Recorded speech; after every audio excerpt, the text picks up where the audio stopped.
Aujourd'hui, on va dire que ça, c'est le secteur du software. Et moi, je suis monsieur le marché. À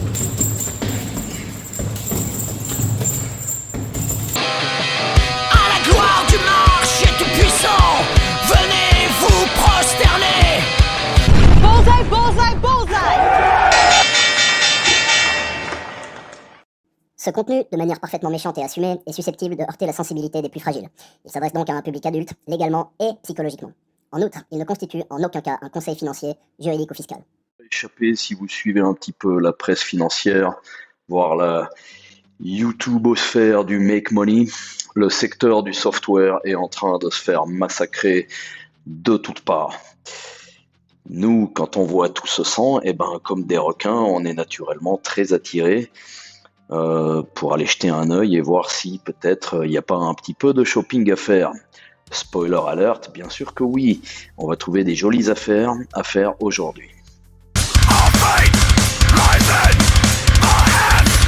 Il est simple. Oui, l'intelligence artificielle va complètement tuer le software d'aide à l'entreprise. On n'aura plus besoin d'acheter leurs services parce que Claude et ChatGPT vont tout faire à leur place.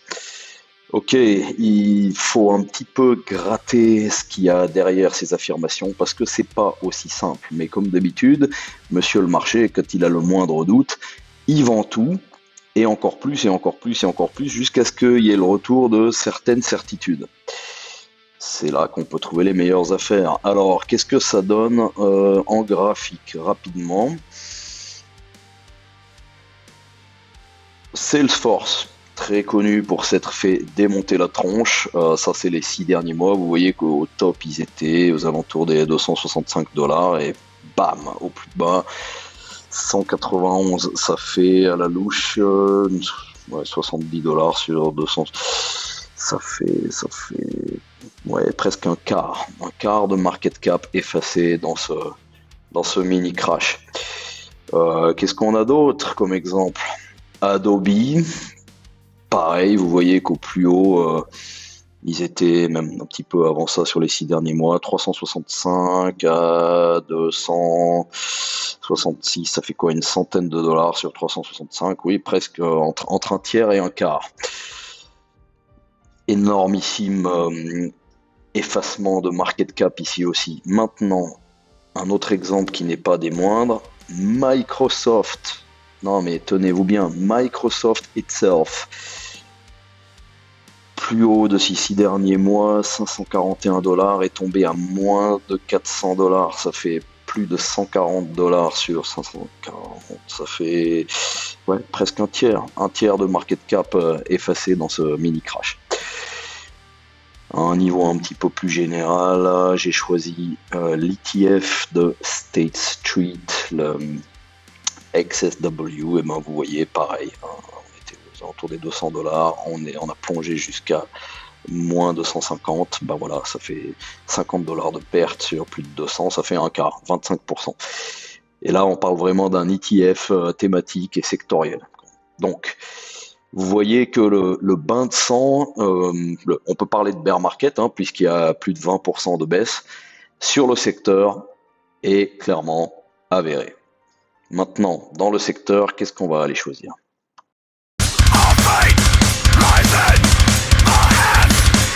Là que moi j'interviens, c'est là que se fait le gros du boulot, en devant vous trouver une valeur intéressante, sous-valorisée à cause de la situation actuelle. C'est là que je vous présente FactSet Research. Ok, FactSet Research, donc déjà on va se mettre à l'écran leurs chiffres. Qu'est-ce qu'ils font ces gens-là? En 2 mots, de la recherche financière, de l'extraction de data. Alors, commençons par regarder un petit peu. Bon, je commence en général avec le cours de bourse en vue maximum. Donc, vous voyez que magnifique progression du titre jusqu'à une petite stagnation là depuis 2022 avec le fameux bear market qu'on a vécu. Ça a tenté de revivre ses plus hauts historiques jusqu'à la fin de l'année 2024, et puis là, tout à coup, un pétage de gueule impressionnant. Vous voyez que tout à l'heure, on a parlé de plongeon de 25, peut-être 30%. Là, on est passé de 480 $ à 200. Le titre a été littéralement divisé par 2. Donc, est-ce que c'est justifié? Comme d'habitude, on va aller regarder un petit peu derrière le vernis superficiel de l'écume des choses. C'est beau ce que je dis. D'accord, chiffre d'affaires. Donc, constante progression. De quoi ça progresse? Ça progresse un petit peu, ça fait pas des progressions à 2 chiffres, mais ça continue de progresser. Il y a aucune diminution attendue jusqu'à l'année prochaine en tout cas. Les bénéfices par action, vous savez que je regarde toujours 2 choses. Premièrement, est-ce qu'ils croissent? Oui, ils croissent sans s'arrêter, même si là aussi 2025, 2026, la progression ne sera pas fulgurante, mais il y aura progression quand même, en principe. 2027, alors 2027, on attend une croissance à 2 chiffres, si je calcule de tête correctement. Ça devrait faire 1,70 $ de plus. Ouais, on y est presque. Non, peut-être pas tout à fait 10%, mais peut-être 8%. On verra ça plus tard, de toute façon, c'est pas grave. L'autre chose que je regarde, c'est la prévisibilité des résultats. Donc, est-ce que l'entreprise donne une bonne guidance aux analystes? Est-ce que c'est un business prévisible? Vous voyez que systématiquement, là, on a fait mieux en 2021, 2024 et 2025 et 2022 c'était quasiment ce qui était attendu. Il y a juste eu 2023 où c'était un petit peu moins. Donc en gros, le business est prévisible. On peut très bien avoir pour l'année fiscale 2026 qui se termine en août quelque chose de peut-être au final un petit peu plus bas qu'en 2025. C'est possible. Même là, on pourrait avoir peut-être moins que 19 $, mais en général, ça ne rate pas les attentes d'une grosse marge. Vous voyez ce que je veux dire? Donc, business, somme toute, assez prévisible. D'accord. Maintenant, je voudrais dire un petit mot sur le secteur d'activité. D'accord? Je ne vais pas m'amuser à vous lire le descriptif de chez Seeking Alpha, mais ce qu'il faut comprendre, c'est que la narrative en vogue à l'heure actuelle sur cette histoire d'intelligence artificielle qui disrupte le secteur du software, si on doit l'appliquer à FactSet, ça serait quelque chose du genre « Oui, les gens vont demander à Claude qu'il fasse eux-mêmes la recherche et il n'y aura plus besoin de FactSet, pas besoin de payer des sommes astronomiques à des entreprises comme FactSet pour qu'ils fassent la recherche, j'aurai plus qu'à demander à Claude ou à ChatGPT. » D'accord, très bien. Alors, ici, c'est la bourse pour les bœufs. On a des explications relativement simples, mais on se focalise quand même sur ce qui est immuable et important. Les intelligences artificielles, moi je les aime bien, tout le monde les emploie un petit peu actuellement, etc. Mais c'est pas beaucoup plus que de la recherche Google améliorée de nos jours. Regardons les choses en face. Le truc, c'est que elles doivent trouver les informations quelque part. Elles passent principalement par Google et peut-être quelques autres moteurs de recherche, peut-être des scanners à réseaux sociaux, je sais pas. Mais en attendant, les intelligences artificielles ne font rien d'autre que de récupérer de la data qui existe, qui est déjà là, sur l'Internet. Le job de FactSet, c'est précisément d'extraire ces datas du monde réel et d'en faire des rapports et de les mettre à disposition des gens qui les emploient. J'imagine assez mal dans un futur proche ou même à moyen terme que Claude décroche son téléphone d'intelligence artificielle et appelle les 200 CEO des plus grosses entreprises américaines pour leur demander quel est leur sentiment sur les conditions économiques à venir des 6 prochains mois. Vous voyez ce que je veux dire? La recherche, pour l'instant, c'est un processus qui nécessite des humains qui fassent ce travail de recherche pour ensuite le donner à l'intelligence artificielle. Ce sera peut-être pas toujours comme ça, mais pour l'instant, ça va le rester. Et encore une petite chose là-dessus, le genre de boîte, les boîtes comme FactSet, justement, vont bénéficier de l'intelligence artificielle, vu que leurs employés vont devenir beaucoup plus productifs grâce à cette intelligence artificielle, justement. Donc c'est pour eux des gains de productivité, finalement. Mais au final, ils produisent les datas que l'intelligence artificielle peut ensuite utiliser. C'est ça qu'il faut comprendre.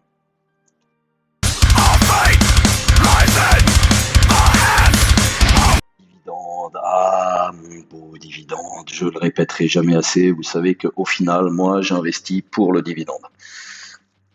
Une fois passé toutes les autres étapes. Donc, on en est où au niveau du dividende sur FactSet Research? Alors, vous voyez que le rendement, bon, c'est pas actualisé, c'est à l'heure actuelle, aux alentours des $200, vous pouvez le faire de tête, $4,40 par action divisé par 2, ça fait 2,2%. Grosso merdo. Je rappelle un truc, rappel rituel.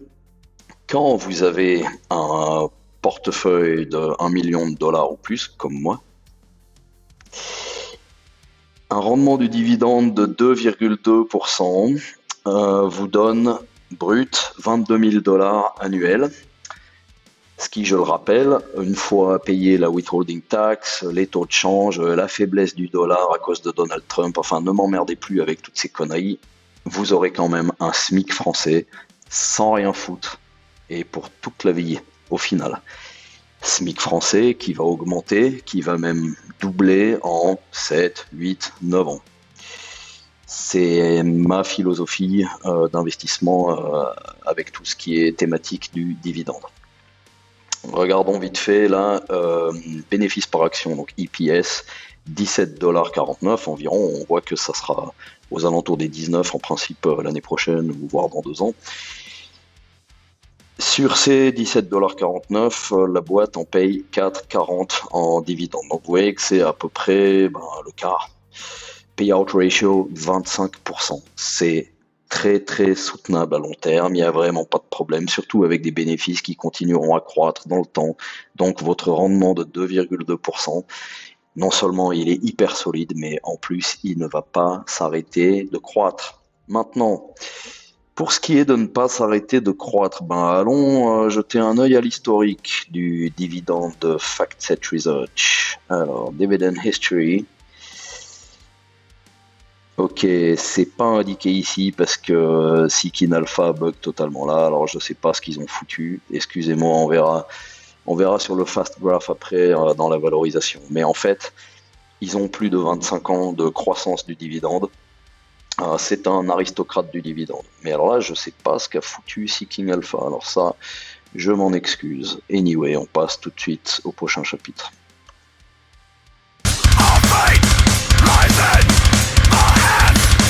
Rituel, ouvrez bien les yeux et les oreilles pendant la valorisation parce que c'est comme à chaque fois le chapitre le plus important. Donc, je vais utiliser une vidéo de Chuck Carnevale himself, donc la chaîne YouTube Fast Graph, l'homme qui a fait de moi un millionnaire pratiquement à lui tout seul. J'avais dit qu'on parlerait un petit peu du dividende basé sur le fast graph parce que Seeking Alpha a fait de la merde. Donc vous voyez que le nombre consécutif d'augmentation du dividende, c'est 26 années consécutives. Vous voyez qu'en 2006, le dividende était de 22 cents par action. En 2018, donc 12 ans plus tard, le dividende avait plus de décuplé. D'accord ? Plus de décuplé. En 2025-2026, on est presque au double de ça. On ne sait pas exactement de combien sera le dividende 2026, mais on a pratiquement encore doublé depuis 8 ans en arrière.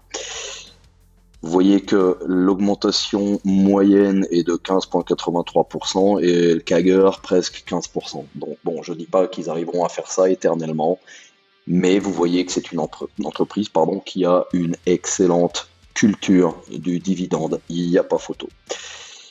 Maintenant, parlons de la valorisation en soi. Donc vous voyez que la ligne orange, ça équivaut à 15 fois les bénéfices. C'est une valorisation qui a quasiment jamais eu, à part pendant la grande crise financière de 2008. Sinon, pendant tout l'historique de cette boîte qu'on a ces 20 dernières années, on a payé 26,3 fois les bénéfices. C'est la ligne bleue. Ça, c'est sa valorisation normale. Là, ce qui s'est passé depuis quelques mois, c'est que non seulement on a eu une division par deux du cours du titre, mais on a aussi eu une division par deux de sa valorisation. Là, vous voyez que avec un prix de l'action de 209 $, le cours de bourse, la valorisation est de 12 fois les bénéfices. Là, à 200 $ pile poil, on est encore à moins de 12 fois les bénéfices. Donc, ouais, on paye moins de la moitié de la valorisation historique. Vous voyez que historiquement, à chaque fois que vous avez réussi à acheter sous cette ligne bleue, après quelques années, vous gagnez de l'argent, à chaque fois. Là, il s'est passé un truc qui, pour certains, justifie de passer de 26 fois les bénéfices à moins de 12 fois les bénéfices. Écoutez, je suis pas un expert, je suis pas un professionnel de la finance, mais faut arrêter de déconner, quoi. Une revalorisation aussi brutale et rapide serait justifiée par le fait que l'entreprise arrête de croître, par exemple. On l'a vu avant, c'est un business assez prévisible, qui donne de bonnes guidances aux analystes. Là, même si les bénéfices vont être pas terribles pour 2026, peut-être qu'ils vont être flat, peut-être qu'ils seront légèrement négatifs, 1 ou 2%, mais en général, c'est un business prévisible.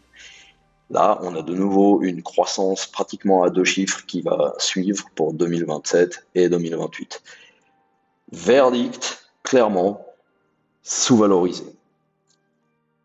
Bien sûr, la cerise sur le gâteau, le glaçage sur le gâteau, le icing on the cake, comme on dit en anglais, un petit peu d'analyse technique pour timer l'entrée en position de manière un petit peu plus optimale. À ce niveau-là, c'est du jeu, quoi, parce qu'on aime ça. Après, je précise quand même que si vous réussissez à acheter votre action 2,2% plus bas que ce que vous auriez pu le jour d'avant, ça vous fait une année de dividendes gratos. Si vous réussissez à acheter l'action 10% que la semaine d'avant, enfin 10% plus bas que la semaine d'avant, ça vous fait quasiment une année de croissance des dividendes. Ça fait que vous allez acheter avec un rendement du dividende qui est ce qu'il aurait été si vous aviez attendu une année de plus pour que la croissance du dividende le fasse augmenter de manière à avoir ce que vous avez aujourd'hui. Vous avez compris ce que j'ai dit? Bon, hein, si c'est pas le cas, un jour ça viendra. Alors, regardons un petit peu tout ça. Là, j'ai pris la vue maximale de Seeking Alpha.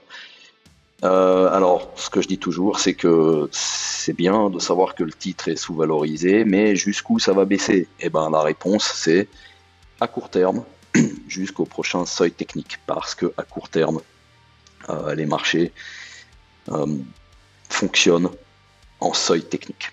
À long terme, ils fonctionnent sur les fondamentaux, il n'y a pas de doute. Mais à court terme, tout est question de seuil technique. N'en déplaise aux fondamentalistes, je sais qu'ils vont faire la gueule, ils vont pas être d'accord et je m'en fous. C'est comme ça. Je crois que c'est assez évident, hein. Vous voyez là, on est sur des niveaux pas vus depuis 2018. C'est juste énorme. Je vais zoomer un petit peu pour qu'on voit mieux.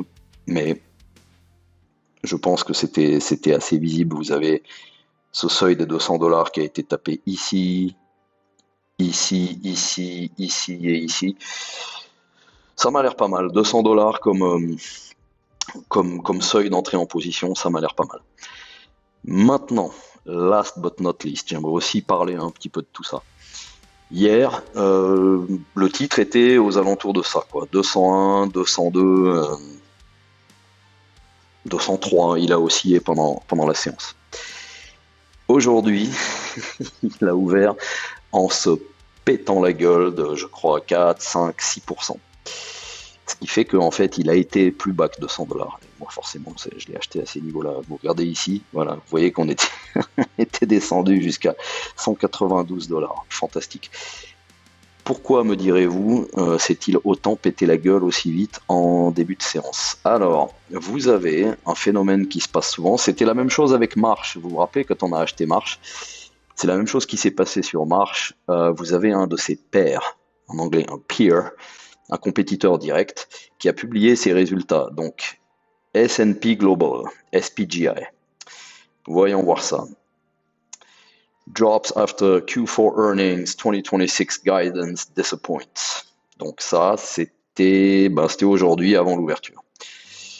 Bon, vous avez sur Seeking Alpha toute une analyse qui dit qu'en fait, l'action, le titre tombait de 17% avant l'ouverture du marché. 17% à cause de mauvais chiffres. Il y a un autre article qui est sorti, qu'est-ce que c'était avant, après, 7h18 AM. Vous voyez que ça va très très vite. En fait, c'était un petit peu avant même. Qui dit un petit peu la même chose, voilà, donc bénéfice par action rate de 4 cents sur 4 dollars. Ça fait du 1%, quoi, c'est bon. Idem, chiffre d'affaires, ouais, qui a battu, mais aussi de pas beaucoup, et puis ils ont probablement donné une guidance qui a déçu. Et là, on parlait de moins 6% avant l'ouverture du marché. Voilà, donc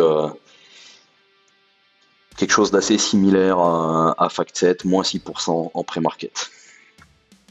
Donc, merci SPGI, vous me direz ça n'a rien à voir. FactSet n'est pas SPGI, mais comme SPGI a de la peine, le marché, comme d'habitude, ne réfléchit pas et vend tout le secteur sans chercher à réfléchir. Et c'est là que vous avez eu cette magnifique opportunité d'achat sous ce support énormissime des 200 dollars qui est un support de plusieurs années. Je vous mettrai une screenshot, je crois que je l'ai eu à 195, un truc comme ça. Voilà pour l'analyse technique et le timing de la position. Nous sommes le 10 février 2026 et j'achète FactSet Research à 194 dollars et 64 cents, pardon. Et j'ai chaud.